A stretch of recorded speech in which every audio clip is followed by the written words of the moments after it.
ओम नमो भगवते वासुदेवाय। भगवान बृहस्पति देव की पूजा अर्चना के लिए बृहस्पतिवार को व्रत करके बृहस्पतिवार की व्रत कथा सुननी चाहिए। बृहस्पतिवार का व्रत करने और व्रत कथा सुनने से स्त्री पुरुषों की सभी मनोकामनाएं पूरी होती हैं। इस व्रत से धन संपत्ति की प्राप्ति होती है, निसंतानों को पुत्र प्राप्ति होती है, परिवार में सुख शांति बनी रहती है, सभी आनंद पूर्वक रहते हैं। तो आइए सुनते हैं बृहस्पतिवार व्रत कथा। यदि आप कथा सुनने के पश्चात ब्राह्मण दक्षिणा, अन्नदान, द्रव्यदान, वस्त्रदान इत्यादि देना चाहते हैं तो स्क्रीन पर दिए गए गूगल पे पर भेज सकते हैं। हे बृहस्पति भगवान, आपसे हाथ जोड़कर प्रार्थना है कि इस कथा को जो भी भक्तगण सुन रहे हैं उनके घर में धन धान्य और यश की वृद्धि हो, साथ ही माताओं और बहनों को अखंड सौभाग्यवती होने का आशीर्वाद प्रदान करें। कथा प्रारंभ करने से पहले एक बार प्रेम से बोलिए बृहस्पति भगवान की जय, विष्णु भगवान की जय, माता लक्ष्मी की जय। और वीडियो को एक लाइक करके कमेंट बॉक्स में लिख दीजिए बृहस्पति भगवान की जय। प्राचीन समय की बात है, भारत में एक राजा राज्य करता था। वह बड़ा प्रतापी तथा दानी था। वह नित्य प्रति मंदिर में भगवत दर्शन करने जाता था। वह ब्राह्मण और गुरु की सेवा किया करता था। उसके द्वार से कोई भी याचक निराश होकर नहीं लौटता था। वह प्रत्येक गुरुवार को व्रत रखता एवं पूजन करता था। हर दिन गरीबों की सहायता करता था। परंतु यह सब बातें उसकी रानी को अच्छी नहीं लगती थी। वह न तो व्रत करती और न किसी को एक भी पैसा दान में देती थी। वह राजा से भी ऐसा करने को मना किया करती थी। एक समय की बात है कि राजा शिकार खेलने वन को चले गए। घर पर रानी और दासी थी। उस समय गुरु बृहस्पति साधु का रूप धारण कर राजा के दरवाजे पर भिक्षा मांगने आए। साधु ने रानी से भिक्षा मांगी तो वह कहने लगी, हे साधु महाराज, मैं इस दान और पुण्य से तंग आ गई हूं। इस कार्य के लिए तो मेरे पति देव ही बहुत हैं। अब आप ऐसी कृपा करें कि सारा धन नष्ट हो जाए तथा मैं आराम से रह सकूं। साधु रूपी बृहस्पति देव ने कहा, हे देवी, तुम बड़ी विचित्र हो। संतान और धन से कोई दुखी नहीं होता है, इसको सभी चाहते हैं। पापी भी पुत्र और धन की इच्छा करता है।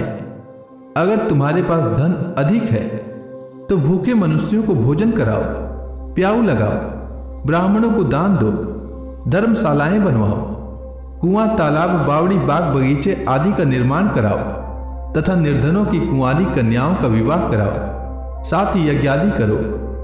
इस प्रकार के कर्मों से आपके कुल का और आपका नाम परलोक में सार्थक होगा एवं स्वर्ग की प्राप्ति होगी। परंतु रानी साधु की इन बातों से खुश नहीं हुई। उसने कहा, हे साधु महाराज, मुझे ऐसे धन की आवश्यकता नहीं जिसको मैं अन्य लोगों को दान दूं तथा जिसको रखने और संभालने में ही मेरा सारा समय नष्ट हो जाए। साधु ने कहा, हे देवी, यदि तुम्हारी ऐसी ही इच्छा है तो जैसा मैं तुम्हें बताता हूं तुम वैसा ही करना। बृहस्पतिवार के दिन घर को गोबर से लिपना, अपने केशों को पीली मिट्टी से धोना, केशों को धोते समय स्नान करना, राजा से कहना वह हजामत करवाए, भोजन में मांस मदिरा खाना, कपड़ा धोबी के यहां धुलने देना। इस प्रकार 7 बृहस्पतिवार करने से तुम्हारा सारा धन नष्ट हो जाएगा। यह कहकर साधु महाराज रूपी बृहस्पति देव अंतर्धान हो गए। रानी ने साधु के कहने के अनुसार 7 बृहस्पतिवार तक वैसा ही करने का विचार किया। साधु के बताए अनुसार कार्य करते हुए केवल 3 बृहस्पतिवार ही बीते थे कि उसकी समस्त धन संपत्ति नष्ट हो गई। भोजन के लिए दोनों समय परिवार तरसने लगा तथा सांसारिक भोगों से दुखी रहने लगा। तब वह राजा रानी से कहने लगा कि हे रानी, तुम यहां पर रहो, मैं दूसरे देश को जाता हूँ क्योंकि यहाँ पर मुझे सभी मनुष्य जानते हैं, इसलिए मैं यहाँ कोई छोटा कार्य नहीं कर सकता। मैं अब प्रदेश जा रहा हूँ, वहाँ कोई काम धंधा करूँगा, शायद हमारे भाग्य बदल जाए। ऐसा कहकर राजा प्रदेश चला गया। वह वहाँ जंगल से लकड़ी काट कर लाता और शहर में बेचता। इस तरह जीवन व्यतीत करने लगा। इधर राजा के बिना रानी और दासियां दुखी रहने लगी। किसी दिन भोजन मिलता और किसी दिन जल पीकर ही रह जाती। एक समय रानी और दासियों को 7 दिन बिना भोजन के व्यतीत करना पड़ा। तो रानी ने अपनी दासी से कहा, हे दासी, यहाँ पास के नगर में मेरी बहन रहती है, वह बड़ी धनवान है। तू उसके पास जा और वहां से 5 सेर बेझर मांग कर ले आ, जिससे कुछ समय के लिए गुजर हो जाएगा। दासी रानी की बहन के पास गई। रानी की बहन उस समय पूजा कर रही थी। बृहस्पतिवार का दिन था। दासी ने रानी की बहन से कहा, हे रानी, मुझे आपकी बहन ने भेजा है, मुझे 5 सेर बेझर दे दो। दासी ने यह बात अनेक बार कही, परंतु रानी की बहन ने कोई उत्तर नहीं दिया, क्योंकि वह उस समय बृहस्पतिवार की कथा सुन रही थी। जब दासी को रानी की बहन से कोई उत्तर नहीं मिला तो वह बहुत दुखी हुई। उसे क्रोध भी आया। वह लौटकर रानी से बोली, हे रानी, आपकी बहन बहुत ही धनी स्त्री है। वह छोटे लोगों से बात भी नहीं करती। मैंने उससे कहा तो उसने कोई उत्तर नहीं दिया। मैं वापस चली आई। रानी बोली, हे दासी, इसमें उसका कोई दोष नहीं है। जब बुरे दिन आते हैं तब कोई सहारा नहीं देता। अच्छे बुरे का पता विपत्ति में ही लगता है। जो ईश्वर की इच्छा होगी वही होगा। यह सब हमारे भाग्य का दोष है। उधर रानी की बहन ने सोचा कि मेरी बहन की दासी आई थी, परंतु मैं उससे कुछ नहीं बोली, इससे वह बहुत दुखी हुई होगी। अतः कथा सुन और विष्णु भगवान का पूजन समाप्त कर वह अपनी बहन के घर आई और कहने लगी, हे बहन, मैं बृहस्पतिवार का व्रत कर रही थी। तुम्हारी दासी हमारे घर गई थी, परंतु जब तक कथा होती है तब तक हम लोग न तो उठते हैं और न बोलते हैं, इसलिए मैं नहीं बोली। कहो दासी क्यों गई थी? रानी बोली, बहन, हमारे घर अनाज नहीं था। वैसे तुमसे कोई बात छिपी नहीं है, इस कारण मैंने दासी को तुम्हारे पास 5 सेर बेझर लेने के लिए भेजा था। रानी की बहन बोली, बहन, देखो, बृहस्पति भगवान सबकी मनोकामना पूर्ण करते हैं। देखो, शायद तुम्हारे घर में अनाज रखा हो। यह सुनकर दासी घर के अंदर गई तो वहां उसे एक घड़ा बेझर का भरा मिल गया। उसे बड़ी आश्चर्य हुई, क्योंकि उसने एक एक बर्तन देख लिया था। उसने बाहर आकर रानी को बताया। दासी अपनी रानी से कहने लगी, हे रानी, देखो, वैसे हमको जब अन्न नहीं मिलता तो हम रोज ही व्रत करते हैं। अगर इनसे व्रत की विधि और कथा पूछ ली जाए तो उसे हम भी किया करेंगे। दासी के कहने पर रानी ने अपनी बहन से बृहस्पतिवार व्रत के बारे में पूछा। उसकी बहन ने बताया, हे रानी बहन, बृहस्पतिवार को सूर्योदय से पूर्व उठकर स्नान करके बृहस्पतिवार का व्रत करना चाहिए, लेकिन उस दिन सिर नहीं धोना चाहिए। बृहस्पतिवार के व्रत में चने की दाल और मुनक्का से विष्णु भगवान का केले के वृक्ष की जड़ में पूजन करें तथा दीपक जलावें। उस दिन एक ही समय भोजन करें। भोजन पीले खाद्य पदार्थ का करें तथा कथा सुने। इस प्रकार करने से गुरु भगवान प्रसन्न होते हैं, अन्न पुत्र धन देते हैं, मनोकामना पूर्ण करते हैं। व्रत और पूजन की विधि बताकर रानी की बहन अपने घर लौट गई। रानी और दासी दोनों ने निश्चय किया कि बृहस्पति देव भगवान का पूजन अवश्य करेंगे। 7 दिन बाद जब बृहस्पतिवार आया तो उन्होंने व्रत रखा। घुड़साल में जाकर चना और गुड़ बीन लाई तथा उसकी डाल से केले की जड़ तथा विष्णु भगवान का पूजन किया। अब अन्न पीला कहाँ से लाई? दोनों बड़ी दुखी हुई, परंतु उन्होंने व्रत किया था, इस कारण बृहस्पति देव भगवान प्रसन्न थे। एक साधारण व्यक्ति के रूप में वे 2 थालों में सुंदर पीला भोजन लेकर आए और दासी को देकर बोले, हे दासी, यह भोजन तुम्हारे और रानी के लिए है, तुम दोनों करना। दासी भोजन पाकर बड़ी प्रसन्न हुई और रानी से बोली, रानी जी, भोजन कर लो। रानी को भोजन आने के बारे में कुछ पता नहीं था, इसलिए वह दासी से बोली, जा तू ही भोजन कर, क्योंकि तू हमारी व्यर्थ में हंसी उड़ाती है। दासी बोली, एक व्यक्ति भोजन दे गया है। रानी कहने लगी, वह भोजन तेरे लिए दे गया है, तू ही भोजन कर। दासी ने कहा, वह व्यक्ति हम दोनों के लिए 2 थालों में भोजन दे गया है, इसलिए मैं और आप दोनों ही साथ साथ भोजन करेंगे। दोनों ने गुरु भगवान को नमस्कार कर भोजन प्रारंभ किया। उसके बाद से वे प्रत्येक बृहस्पतिवार को गुरु भगवान का व्रत और पूजन करने लगी। बृहस्पति भगवान की कृपा से उनके पास धन हो गया, परंतु रानी फिर से पहले की तरह आलस्य करने लगी। तब दासी ने कहा, देखो रानी, तुम पहले भी इस प्रकार आलस्य करती थी, तुम्हें धन के रखने में कष्ट होता था, इस कारण सभी धन नष्ट हो गया था। अब गुरु भगवान की कृपा से धन मिला है तो फिर तुम्हें आलस्य होता है। बड़ी मुसीबतों से हमने यह धन पाया है, इसलिए हमें दान पुण्य करना चाहिए। तुम भूखे मनुष्यों को भोजन कराओ, प्याऊ लगवाओ और ब्राह्मणों को दान दो, कुआं, तालाब, बावड़ी आदि का निर्माण करवाओ, मंदिर, पाठशाला बनवाकर दान दो, कुंवारी कन्याओं का विवाह करवाओ, धन को शुभ कार्यों में खर्च करो, जिससे तुम्हारे कुल का यश बढ़े तथा स्वर्ग प्राप्त हो और पितृ प्रसन्न हो। दासी की बात मानकर रानी ने इसी प्रकार के कर्म करने प्रारंभ किए, जिससे उसका काफी यश फैलने लगा। एक दिन रानी और दासी आपस में विचार करने लगी कि न जाने राजा किस दशा में होंगे, उनकी कोई खोज खबर नहीं है। गुरु भगवान से उन्होंने प्रार्थना की और भगवान ने रात्रि में राजा को स्वप्न में कहा, हे राजा, उठ, तेरी रानी तुझको याद करती है, अब अपने देश को लौट जा। राजा प्रातः काल उठकर जंगल से लकड़ियां काट कर लाने के लिए जंगल की ओर चल पड़ा। जंगल से गुजरते समय वह सोचने लगा, रानी की गलती से उसे कितने दुख भोगने पड़े। राजपाट छोड़कर उसे जंगल में आकर रहना पड़ा। जंगल से लकड़ियां काटकर उन्हें बेचकर गुजारा करना पड़ा।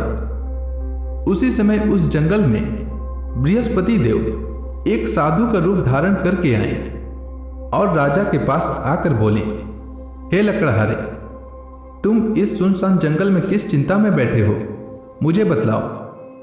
यह सुनकर राजा के नेत्रों में जल भर आया और साधु की वंदना कर बोला, हे प्रभु, आप सब कुछ जानने वाले हैं। इतना कहकर राजा ने साधु को अपनी संपूर्ण कहानी सुना दी। महात्मा दयालु होते हैं। वे राजा से बोले, हे राजा, तुम्हारी पत्नी ने बृहस्पति देव के प्रति अपराध किया था, जिसके कारण तुम्हारी यह दशा हुई है। अब तुम किसी प्रकार की चिंता मत करो, भगवान तुम्हें पहले से अधिक धन देंगे। देखो, तुम्हारी पत्नी ने बृहस्पतिवार का व्रत करना प्रारंभ कर दिया है। अब तुम भी बृहस्पतिवार का व्रत करके चने की दाल व गुड़ जल के लोटे में डालकर केले का पूजन करो, फिर कथा कहो या सुनो, भगवान तुम्हारी सब मनोकामनाओं को पूर्ण करेंगे। साधु को प्रसन्न देखकर राजा बोला, हे प्रभु, मुझे लकड़ी बेचकर इतना पैसा भी नहीं बचता जिससे भोजन करने के उपरांत कुछ बचा सकूं। मैंने रात्रि में अपनी रानी को व्याकुल देखा है। मेरे पास कोई साधन नहीं जिससे समाचार जान सकूं। फिर मैं बृहस्पति देव की क्या कहानी कहूं? साधु ने कहा, हे राजा, तुम किसी बात की चिंता मत करो। बृहस्पतिवार के दिन तुम रोजाना की तरह लकड़ियां लेकर शहर में जाओ। तुम्हें रोज से दोगुना धन प्राप्त होगा। जिससे तुम भली भांति भोजन कर लोगे तथा बृहस्पति देव की पूजा का सामान भी आ जाएगा। बृहस्पति देव की कथा इस प्रकार है, तुम ध्यान पूर्वक सुनो। प्राचीन काल में एक बहुत ही निर्धन ब्राह्मण था। उसकी कोई संतान नहीं थी। वह नित्य पूजा पाठ करता, परंतु उसकी स्त्री बहुत मलिनता के साथ रहती थी। वह न स्नान करती और न किसी देवता का पूजन करती। प्रातः काल उठते ही सर्वप्रथम भोजन करती, बाद में कोई अन्य कार्य करती। ब्राह्मण देवता बहुत दुखी रहते थे। पत्नी को बहुत समझाते, किंतु उसका कोई परिणाम न निकलता। भगवान की कृपा से ब्राह्मण की स्त्री को कन्या उत्पन्न हुई। वह कन्या अपने पिता के घर में बड़ी होने लगी। वह बालिका प्रातः स्नान करके भगवान विष्णु का जप करती। वह बचपन से ही बृहस्पतिवार का व्रत भी करने लगी। पूजा पाठ समाप्त कर विद्यालय जाती तो अपनी मुट्ठी में जौ भर कर ले जाती और पाठशाला जाने के मार्ग में डालती जाती। वही जौ स्वर्ण के हो जाते तो लौटते समय उनको बीनकर घर ले आती। एक दिन वह बालिका सूप में उन सोने की जौ को फटक कर साफ कर रही थी। तभी उसकी मां ने देख लिया और कहा, हे बेटी, सोने की जौ को फटकने के लिए सोने का सूप होना चाहिए। दूसरे दिन गुरुवार था। इस कन्या ने व्रत रखा और बृहस्पति देव से प्रार्थना करके कहा, हे प्रभु, यदि मैंने सच्चे मन से आपकी पूजा की हो तो मुझे सोने का सूप दे दो। बृहस्पति देव ने उसकी प्रार्थना को स्वीकार कर ली। रोजाना की तरह वह कन्या जौ फैलाती हुई विद्यालय चली गई। विद्यालय से लौटकर जब वह जौ बीन रही थी तो बृहस्पति देव की कृपा से उसे सोने का सूप मिला। उसे वह घर ले आई और उससे जौ साफ करने लगी, परंतु उसकी मां का वही ढंग रहा। एक दिन की बात है, वह कन्या सोने के सूप में जौ साफ कर रही थी। उस समय उस नगर का राजकुमार वहां से होकर निकला। इस कन्या के रूप और सोने के सूप में जौ को साफ करते देखकर वह उस कन्या पर मोहित हो गया। राजमहल आकर वह भोजन तथा जल त्याग कर उदास होकर लेट गया। राजा को जब राजकुमार द्वारा अन्न जल त्यागने का समाचार ज्ञात हुआ तो अपने मंत्रियों के साथ वह अपने पुत्र के पास गए और बोले, हे पुत्र, तुम्हें किस बात का कष्ट है? किसी ने अपमान किया है अथवा कोई और कारण है? मुझे बताओ, मैं वही करूंगा जिससे तुम्हें प्रसन्नता हो। राजकुमार ने अपने पिता की बातें सुनी तो वह बोला, मुझे आपकी कृपा से किसी बात का दुख नहीं है। किसी ने मेरा अपमान भी नहीं किया है, परंतु मैं उस लड़की के साथ विवाह करना चाहता हूं जो सोने के सूप में जौ साफ कर रही थी। यह सुनकर राजा आश्चर्य में पड़ गया और बोला, हे पुत्र, इस तरह की कन्या का पता तुम ही लगाओ। मैं उसके साथ तुम्हारा विवाह अवश्य ही करवा दूंगा। राजकुमार ने राजा को उस लड़की के घर का पता बतलाया। मंत्री उस लड़की के घर गया और राजा का आदेश ब्राह्मण को सुनाया। कुछ ही दिन बाद ब्राह्मण की कन्या का विवाह राजकुमार के साथ संपन्न हो गया। कन्या के घर से जाते ही उस ब्राह्मण देवता के घर में पहले की ही भांति गरीबी का वास हो गया। अब भोजन के लिए भी अन्न बड़ी मुश्किल से मिलता था। एक दिन दुखी होकर ब्राह्मण अपनी पुत्री से मिलने गया। बेटी ने पिता के दुख की अवस्था को देखा और अपनी मां का समाचार पूछा। ब्राह्मण ने सभी हाल कहा। कन्या ने बहुत सा धन देकर अपने पिता को विदा कर दिया। इस तरह ब्राह्मण का कुछ समय सुखपूर्वक व्यतीत हुआ, लेकिन कुछ दिन बाद फिर वही हाल हो गया। ब्राह्मण फिर अपनी कन्या के यहाँ गया और सभी हाल कहा तो पुत्री बोली, हे पिताजी, आप माता जी को यहाँ लिवा लाओ। मैं उन्हें वह विधि बता दूंगी जिससे गरीबी दूर हो जाए। ब्राह्मण देवता अपनी स्त्री को साथ लेकर अपनी पुत्री के पास राजमहल पहुंचे तो पुत्री अपनी माता को समझाने लगी, हे माँ, तुम प्रातःकाल उठकर प्रथम स्नान आदि करके विष्णु भगवान का पूजन करो तो सब दरिद्रता दूर हो जाएगी। परंतु उसकी मां ने उसकी एक बात नहीं मानी। वह प्रातःकाल उठकर अपनी पुत्री का बचा जूठन खा लेती थी। एक दिन उसकी पुत्री को बहुत क्रोध आया। उसने एक रात एक कोठरी से सारा सामान निकाल दिया और अपनी मां को उसमें बंद कर दिया। प्रातः उसमें से उसे निकाला तथा स्नान आदि करा के पूजा पाठ करवाया तो उसकी मां की बुद्धि ठीक हो गई। इसके बाद वह नियम से पूजा पाठ करती और प्रत्येक बृहस्पतिवार को व्रत रखने लगी। इस व्रत के प्रभाव से उसकी मां भी बहुत धनवान हो गई और बृहस्पति देवता के प्रभाव से स्वर्ग को प्राप्त हुई। वह ब्राह्मण भी सुखपूर्वक इस लोक का सुख भोग कर स्वर्ग को प्राप्त हुआ। इस तरह कहानी कहकर साधु देवता वहां से लोप हो गए। धीरे धीरे समय व्यतीत होने पर फिर बृहस्पतिवार का दिन आया। राजा जंगल से लकड़ी काट कर किसी शहर में बेचने गया। उसे उस दिन और दिनों से अधिक धन मिला। राजा ने चना गुड़ आदि लाकर बृहस्पतिवार का व्रत किया। उस दिन से उसके सभी कलेश दूर हो गए। परंतु जब अगला गुरुवार का दिन आया तो वह बृहस्पतिवार का व्रत करना भूल गया। इस कारण बृहस्पति भगवान नाराज हो गए। उस दिन उस नगर के राजा ने विशाल यज्ञ का आयोजन किया तथा अपने समस्त राज्य में घोषणा करवा दी कि कोई भी मनुष्य अपने घर में भोजन न बनाए तथा आग भी न जलाए।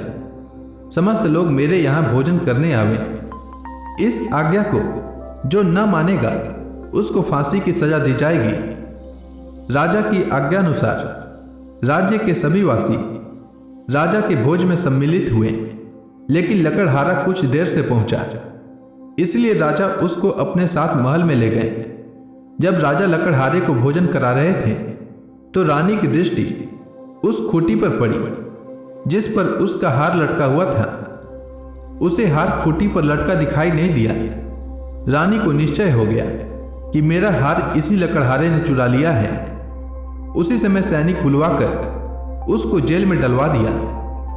जब लकड़हारा जेल खाने में गया तो बहुत दुखी होकर विचार करने लगा कि न जाने कौन से पूर्व जन्म के कर्म से मुझे यह दुख प्राप्त हुआ है, और उसी साधु को याद करने लगा जो जंगल में मिला था। तत्काल बृहस्पति देव साधु के रूप में प्रकट हो गए और उसकी दशा को देखकर कहने लगे, अरे मूर्ख, तूने बृहस्पति देवता की कथा नहीं कही, इसी कारण तुझे दुख प्राप्त हुआ है। अब चिंता मत कर। बृहस्पतिवार के दिन जेल खाने के दरवाजे पर 4 पैसे पड़े मिलेंगे। उनसे तू बृहस्पति देव की पूजा करना तो तेरे सभी कष्ट दूर हो जाएंगे। अगले बृहस्पतिवार को उसे जेल के द्वार पर 4 पैसे मिले। राजा ने पूजा का सामान मंगवाकर कथा कही और प्रसाद बांटा।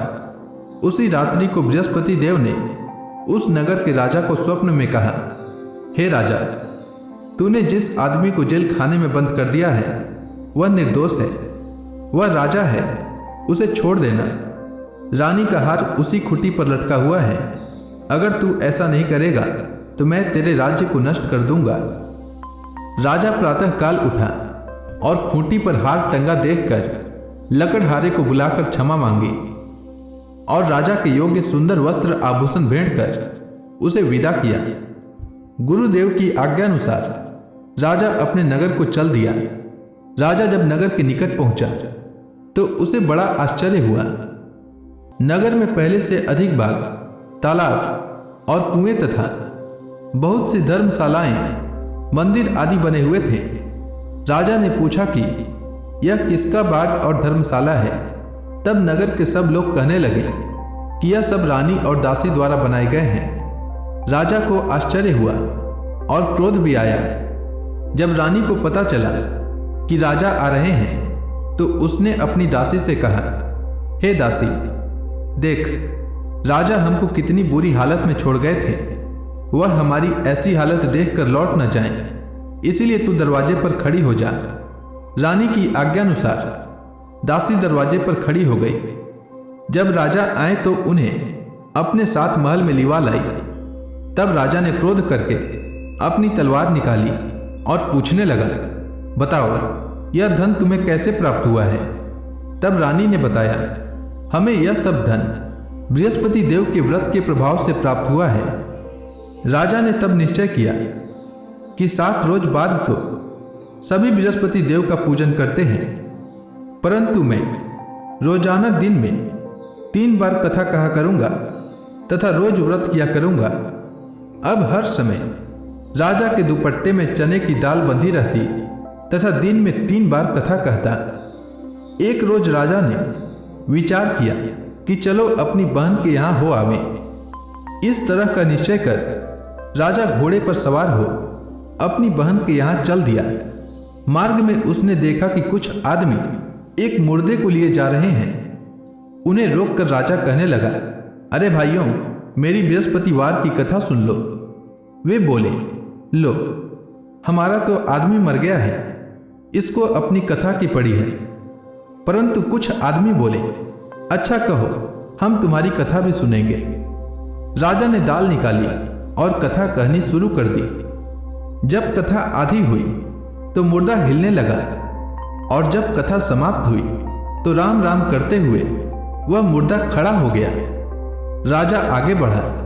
उसे चलते चलते शाम हो गई। आगे मार्ग में उसे एक किसान खेत में हल चलाता मिला। राजा उससे बोला, अरे भैया, तुम मेरी बृहस्पतिवार की कथा सुन लो।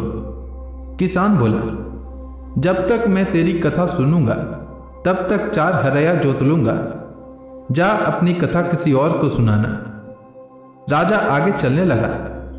राजा के हटते ही बैल पछाड़ खाकर गिर गए तथा किसान के पेट में बहुत जोर से दर्द होने लगा। उसी समय किसान की मां रोटी लेकर आई। उसने जब यह देखा तो अपने पुत्र से सब हाल पूछा। बेटे ने सभी हाल बता दिया। बुढ़िया दौड़ी दौड़ी उस घुड़सवार के पास गई और उससे बोली, मैं तेरी कथा सुनूंगी, तू अपनी कथा मेरे खेत पर चलकर कहना। राजा ने लौटकर बुढ़िया के खेत पर जाकर कथा कही, जिसके सुनते ही बैल खड़े हो गए तथा किसान के पेट का दर्द भी बंद हो गया। राजा अपनी बहन के घर पहुंच गया। बहन ने भाई की खूब मेहमानी की। दूसरे रोज प्रातःकाल राजा जगा तो वह देखने लगा कि सब लोग भोजन कर रहे हैं। राजा ने अपनी बहन से जब पूछा कि ऐसा कोई मनुष्य है जिसने भोजन नहीं किया हो जो मेरी बृहस्पतिवार की कथा सुन ले, तो बहन बोली, हे भैया, यह देश ऐसा ही है। पहले यहाँ के लोग भोजन करते हैं, बाद में अन्य काम करते हैं। अगर पड़ोस में कोई हो तो देख आती हूँ। ऐसा कहकर बहन देखने चली, परंतु उसे कोई भी ऐसा व्यक्ति नहीं मिला जिसने भोजन न किया हो। वह एक कुम्हार के घर गई जिसका लड़का बीमार था। उसे पता चला कि उसके यहाँ 3 दिन से किसी ने भोजन नहीं किया है। रानी ने अपने भाई की कथा सुनने के लिए कुम्हार से कहा। वह तैयार हो गया। राजा ने जाकर बृहस्पतिवार की कथा कही, जिसको सुनकर उसका लड़का ठीक हो गया। अब तो राजा की प्रशंसा होने लगी। एक दिन राजा ने अपनी बहन से कहा, हे बहन, मैं अपने घर जाऊंगा, तुम भी तैयार हो जाओ। राजा की बहन ने अपनी सास से अपने भाई के साथ जाने की आज्ञा मांगी। सास बोली, चली जा, परंतु अपने लड़कों को मत ले जाना, क्योंकि तेरे भाई को कोई संतान नहीं होती है। बहन ने अपने भाई से कहा, हे भैया, मैं तो चलूंगी, परंतु कोई बालक नहीं जाएगा। राजा ने कहा, जब कोई बालक नहीं चलेगा तब तुम जाकर ही क्या करोगी? दुखी मन से राजा अपने नगर को लौट आया। राजा ने अपनी रानी से कहा, हम निसंतान हैं, इसीलिए कोई हमारे घर आना पसंद नहीं करता। इतना कह वह बिना भोजन आदि किए शैया पर लेट गया। रानी बोली, हे प्रभु, बृहस्पति देव ने हमें सब कुछ दिया है, वे हमें संतान भी अवश्य देंगे। उसी रात बृहस्पति देव ने राजा को स्वप्न में कहा, हे राजा, उठ, सभी सोच त्याग दे, तेरी रानी गर्भवती है। राजा को यह जानकर बड़ी खुशी हुई। 9वें महीने रानी के गर्भ से एक सुंदर पुत्र उत्पन्न हुआ। जब राजा की बहन ने यह शुभ समाचार सुना तो वह बहुत खुश हुई तथा बधाई लेकर अपने भाई के यहाँ आई। तभी रानी ने कहा, घोड़ा चढ़कर नहीं आई, गधा चढ़ी आई। राजा की बहन बोली, भाई मैं इस प्रकार न कहती तो तुम्हें संतान कैसे मिलती? बृहस्पति देव ऐसे ही हैं, जिसके मन में जो कामनाएं रहती है सभी को पूर्ण करते हैं। जो सद्भावना पूर्वक बृहस्पतिवार का व्रत कथा करता है एवं पढ़ता है अथवा सुनता है और दूसरों को सुनाता है, बृहस्पति देव उसकी सभी मनोकामना पूर्ण करते हैं। बृहस्पति देव उसकी सदैव रक्षा करते हैं। जो संसार में सद्भावना व सच्चे हृदय से बृहस्पति देव का पूजन करते हैं, उनकी सभी मनोकामनाएं उसी प्रकार पूर्ण होती है जैसे रानी और राजा ने बृहस्पति देव की कथा का गुणगान किया। उनकी सभी इच्छाएं बृहस्पति देव ने पूर्ण की। मनुष्य को हृदय से उनका मनन करते हुए जयकारा करना चाहिए। तो प्रेम से बोलिए, बृहस्पति भगवान की जय, विष्णु भगवान की जय, माता लक्ष्मी की जय।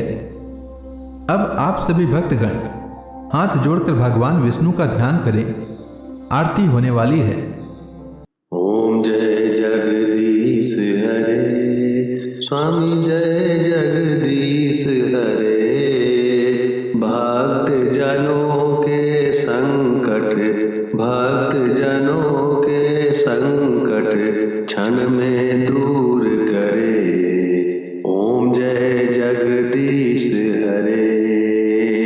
जो ध्यावे फल पावे, दुख बिन से मन का, सुख संपत्ति घर आवे, कष्ट मिटे तन का।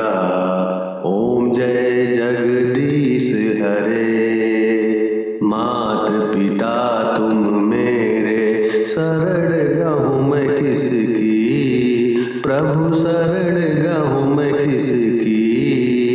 तुम बिन और न दूजा, तुम बिन और न दूजा, आस करूं मैं किसकी। ओम जय जगदीश हरे। तुम पूरन परमात्मा, तुम अंतर्यामी, प्रभु तुम अंतर्यामी। पार ब्रह्म परमेश्वर, तुम सबके स्वामी। ओम जय जगदीश हरे। तुम करुणा के सागर, तुम पालन करता, प्रभु तुम पालन करता। मैं मूरख खल कामी, मैं मूरख खल कामी, कृपा करो भरता। ओम जय जगदीश हरे। तुम हो एक अगोचर, सबके प्राणपति, प्रभु सबके प्राणपति। किस विधि मिलूं दया मैं, किस विधि मिलूं दया मैं, तुमको मैं कुमति। ओम जय जगदीश हरे। दीन बंधु दुख हरता, तुम रक्षक मेरे, प्रभु तुम रक्षक मेरे। अपने हाथ उठाओ, अपने हाथ उठाओ, द्वार पड़ा तेरे। ओम जय जगदीश हरे। विषय विकार मिटाओ, पाप हरो देवा, प्रभु पाप हरो देवा। श्रद्धा भक्ति बढ़ाओ, सनातन की सेवा। ओम जय जगदीश हरे। तन मन धन सब तेरा, स्वामी सब कुछ है तेरा, स्वामी सब कुछ है तेरा। तेरा तुझको अर्पण, तेरा तुझको